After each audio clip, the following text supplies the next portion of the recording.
Hey, welcome back. Day 29, almost to the finish line, and today we're talking about a topic that's both deep and critical to your faith walk. And that's the topic of healing. You can see how all of those days are interwoven together, but today we're specifically going to answer the question, is it always God's will to heal? Well, let me say it plain. Yes, it is. We're not guessing, we're not wishing, we're not begging. His word already settled it. Now, I know some of us have heard prayers that sound more like disclaimers. We already talked about the if it be thy will myth. Lord, heal them if that's what you want. But let's be honest, that kind of praying leaves a lot of room for doubt and not faith. And doubt is the enemy of healing. Let's rewind to Matthew 8. It's the only time in recorded history of the New Testament that someone asks the question, if it be thy will. A man with leprosy came and knelt before him and said, Lord, if you are willing, you can make me clean. Jesus reached out his hand and touched the man. I am willing, he said, be clean.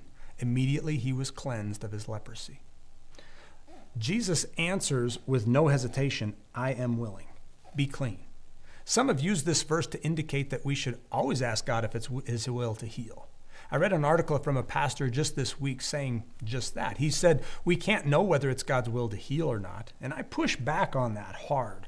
And I ask, can you show me evidence of that claim? Show me the Bible verse. Read to me the time that Jesus said, no, I will not heal you this time because it's not in God's will. Where is it? Seriously, because I can't find one instance where Jesus didn't heal. Not one time where he even said, not today or not yet. It isn't in there. Or that this sickness is God's will to bring you humility, patience, perseverance, or dare I say, punishment. It's not in there anywhere. Keep reading Matthew 8 and you'll have your answer. Verses 5 through 13 tell the story of Jesus healing the centurion's servant without even being in her presence.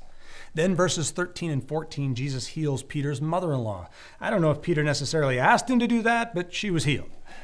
And then that evening in verse 16, they must have had a good old-fashioned tent revival because it said, many came to him and he healed them all. That leads us to Matthew 8:17, the verse that clears up the debate of Isaiah 53 and 1 Peter 2:24.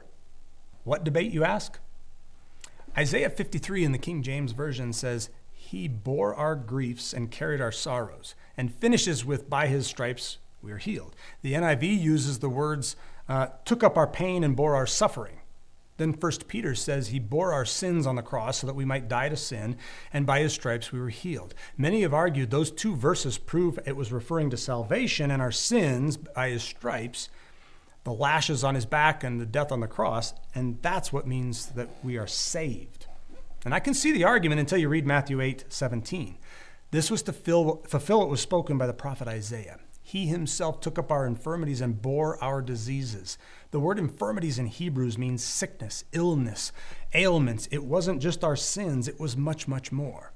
I know this is deeper than normal, but these verses make it clear that it should never be in question whether it's God's will to heal. Jesus decided that when he took all of our sickness and disease with him to the cross once and for all, it was done. And Jesus is the same yesterday, today, and forever. If he healed then, he heals now. If it was his will then, it's his will now. Then why do some people still not get healed? I don't know. You'll have to ask Jesus. I plan to when I get to heaven.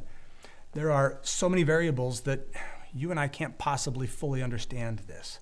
All we know is what his word says and what his promise is. And as always, that's the most important piece. Have a great day and keep walking in the Spirit 24/7.